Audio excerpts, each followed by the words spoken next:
प्रिय भक्तगण, आज हम आपको एक कथा का श्रवण करा रहे हैं जो सुनने मात्र से आपके जीवन में सुख, संपत्ति और धन की वर्षा होगी। तो चलिए कथा को प्रारंभ करते हैं।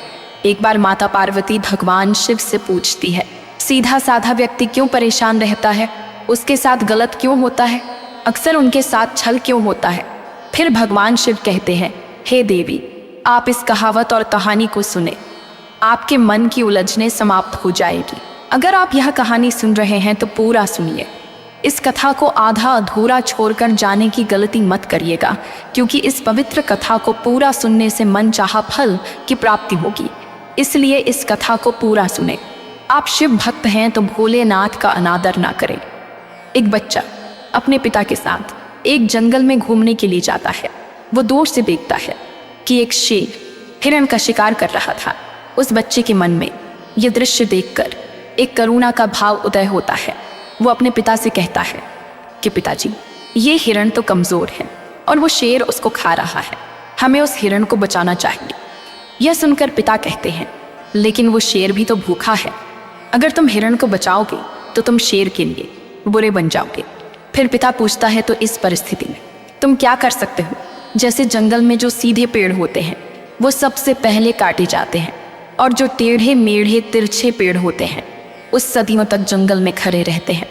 अब ये बात सबको सोचने की है कि एक जगह जहाँ किसी का फायदा होता है वहीं दूसरी जगह किसी का नुकसान होता है। जैसे एक सिक्के के दो पहलू होते हैं, उसी तरह अच्छाई और बुराई के भी दो पहलू होते हैं। तो सवाल ये है कि किसी व्यक्ति को कोई अच्छा काम करना है, अच्छा बनना है, तो वो किस तरह उस काम को करे जो किसी को आहत ना हो जाए। फिर माता पार्वती पूछती है, हे देवों के देव महादेव, मुझे कुछ समझ में नहीं आया है, कृपया इसे विस्तार से बताएं। तब भगवान शिव कहते हैं, हे प्रिय, आपकी जो कहानी मैं आपको सुनाने वाला हूँ उसमें व्यक्ति के सीधा साधा व्यक्ति का पूरा गायन मिलेगा कि असल में सीधा साधा व्यक्ति क्या है और उसके कर्म क्या होता है, उसके साथ छल क्यों होता है। तब भगवान शिव कहते हैं, इससे पहले कि आप इस कहानी में खो जाएं, तो चलिए कहानी शुरू करते हैं। बात उस समय की है। एक गुरुकुल में बच्चे गायन लेने के लिए जाते थे और वहीं पर रहते थे। वहीं पर प्रकृति का आनंद भी लेते थे और वहीं पर अपनी शिक्षाएं ग्रहण करते थे। एक दिन बेदपुरा गांव का सोहन नाम का युवक उस गुरुकुल में पढ़ाई करने के लिए जाता है। उसके माता पिता उसे बचपन में ही उस गुरुकुल में भेज देते हैं। गुरुकुल में जाने के बाद कुछ सालों तक वो अपने सहपाठियों के साथ बहुत अच्छी शिक्षा ग्रहण करता है। उसे वहाँ पर जीवन के सिद्धांत सिखाए जाते हैं। उनमें से एक सिद्धांत ये सिखाया जाता है कि हमेशा भलाई का काम करो, अच्छा काम करो, सबकी मदद करो। ये गायन सोहन के दिमाग में बहुत गहरे से बैठ गया था। सोहन जब गुरुकुल से अपनी शिक्षा ग्रहण करके वापस आया तो अपने गांव में सबकी मदद करता था और किसी का भी काम कर देता था। कोई भी युवक उसे कोई काम करने के लिए कहता तो वो मना नहीं करता था। लेकिन जैसे जैसे समय बीतता गया, एक दिन उसने अपने कानों से सुना कि गांव के कुछ युवक उसका मजाक बना रहे हैं। वो सब कह रहे हैं कि सोहन तो सिर्फ फायदा उठाने के लिए है, उसके तो मज़े लो, उसका लाभ उठाओ जितना हो सके। वो किसी के काम को मना नहीं करता, वो दूसरों के काम करने के लिए अपना काम भी छोड़ देता है। बताओ वो कितना मूर्ख है। ये सुनने के बाद सोहन को काफ़ी क्रोध आया। वो तो निष्पक्ष भाव से सबकी मदद करता था, सच्चे दिल से करता था, लेकिन बदले में उसे क्या मिला ये सुनकर उसका दिल सहम गया और उसने मन ही मन में निश्चय किया कि आज के बाद वो किसी की भी मदद नहीं करेगा। और अब सोहन गांव का ऐसा युवक बन चुका था जो किसी की मदद नहीं करता था। चाहे कोई कितनी भी परेशानी में क्यों ना हो, सोहन को कोई फर्क नहीं पड़ता था। सोहन का ये बदलाव देखकर सब गांव वाले आश्चर्यचकित रह गए। कल तक जो दया का सागर था, इतना दयालु था, कुछ ही समय में इतना निर्दयी कैसे बन गया। ये देखकर सोहन के माता पिता को भी उसकी बहुत चिंता हुई। उन्होंने अपने बेटे से पूछा कि बेटा, ऐसी क्या बात हो गई, तुम इतना क्यों बदल गए हो? तो सोहन ने कहा, हाँ पिताजी, इस ज़माने में किसी की भलाई करके कुछ हासिल नहीं होगा। ये बात मैं महसूस कर चुका हूँ। मैंने इस जीवन में जितने शिक्षा गुरुकुल में ग्रहण की थी वह सारी शिक्षा बेकार चली गई, वो व्यर्थ हो गई, क्योंकि ये संसार किसी का नहीं है। सच्चे दिल से कोई किसी की मदद करते उसको बेवकूफ़ समझा जाता है। और ये कहते कहते सोहन वहीं पर रोने लगा और इसके बाद सोहन वहाँ से चला जाता है और बहुत परेशान रहने लगता है। उसके माता पिता अपने पुत्र को पहले वाला सोहन चाहते थे जो सब लोगों की मदद करता था, लेकिन उनका बेटा कहीं दूर निकल चुका था। दिन ब दिन हालत और भी गंभीर होती थी। एक दिन उनके माता पिता को पता चला कि पड़ोस के गांव में एक सन्यासी आया हुआ है और वो मानव स्वभाव के बारे में बहुत सारी बातें बता सकता है। इसीलिए मोहन के माता पिता सोहन को लेकर उस सन्यासी के पास पहुंचते हैं। जब वो उस गांव में घुसता है तो एक औरत एक सन्यासी को बहुत जला कटा सुना रही थी और उसको कह रही थी कि उनको शर्म नहीं आती, भीख मांगने के लिए आ जाते हैं सुबह सुबह, अपना काम तो नहीं करते, दरवाजे पर आकर खड़े हो जाते हैं और पता नहीं ऐसी क्या क्या बातें कहीं। लेकिन सन्यासी तो भिक्षा मांगकर ही खाते हैं, उन्हें तो सब कुछ सहना पड़ता है। इसीलिए वो सन्यासी एकदम शांत खड़ा था, उसमें क्रोध का भाव तिनका मात्र भी नहीं था।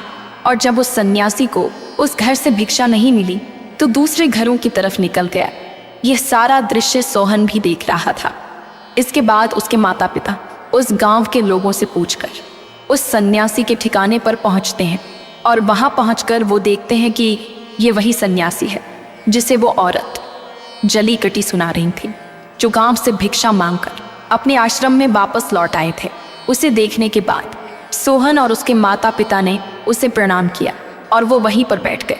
उसके बाद सोहन के माता पिता ने सारी परिस्थिति उसे बयां करके उन्होंने अपने बेटे का जिक्र करते हुए बताया कि ये हमारा बेटा पहले बहुत दयालु हुआ करता था, सबकी मदद करता था, लेकिन अचानक पता नहीं ऐसा क्या हुआ कि अब ये किसी की मदद नहीं करता।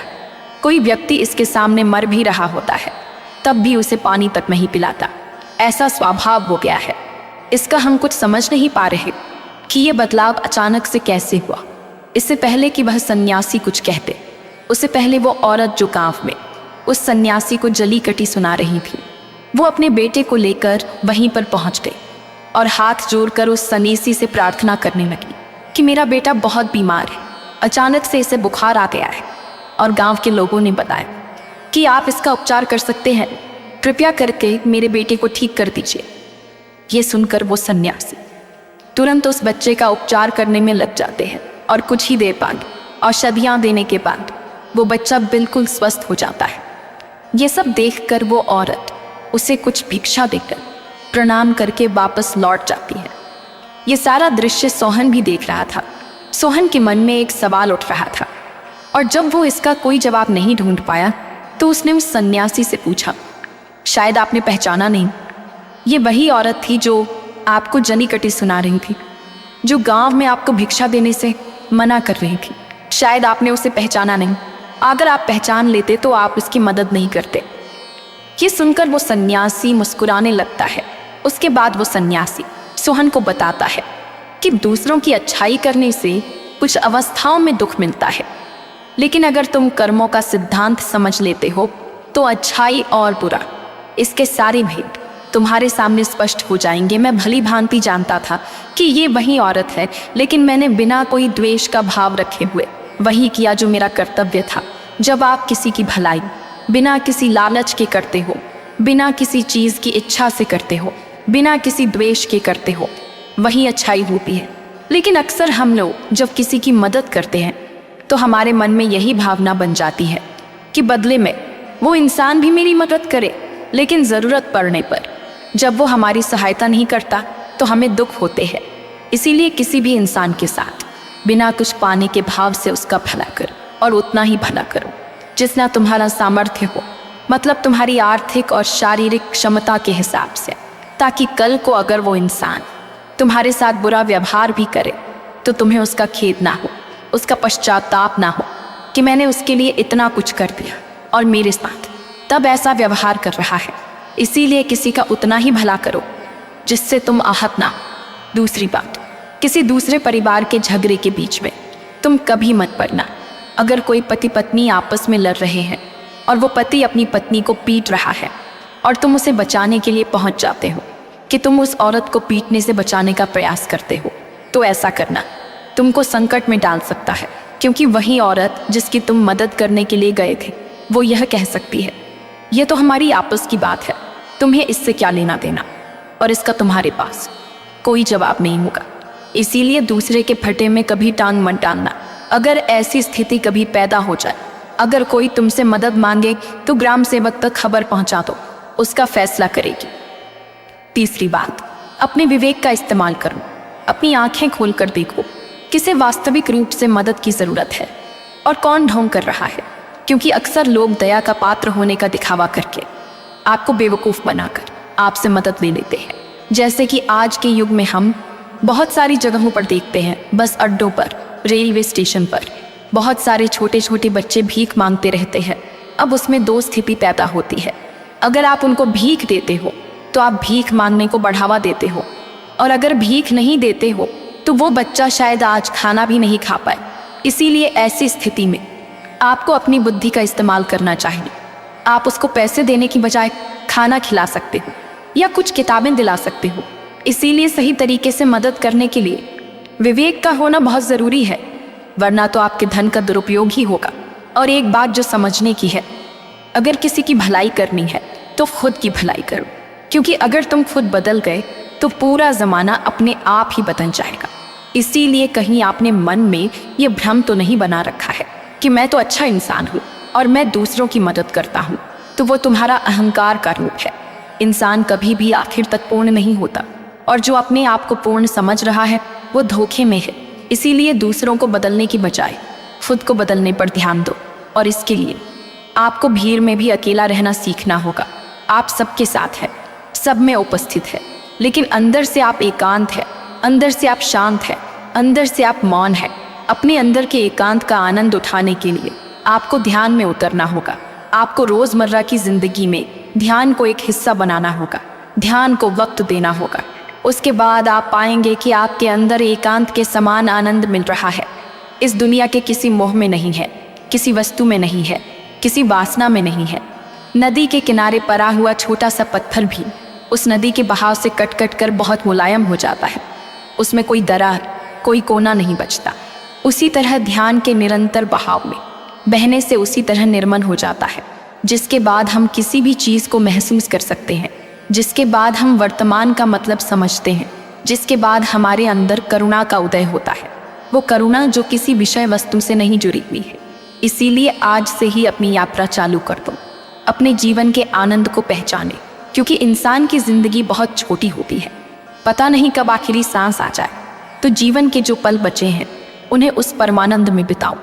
फिर भगवान शिव इस कहानी और कहावत को यहीं पर समाप्त करते हैं।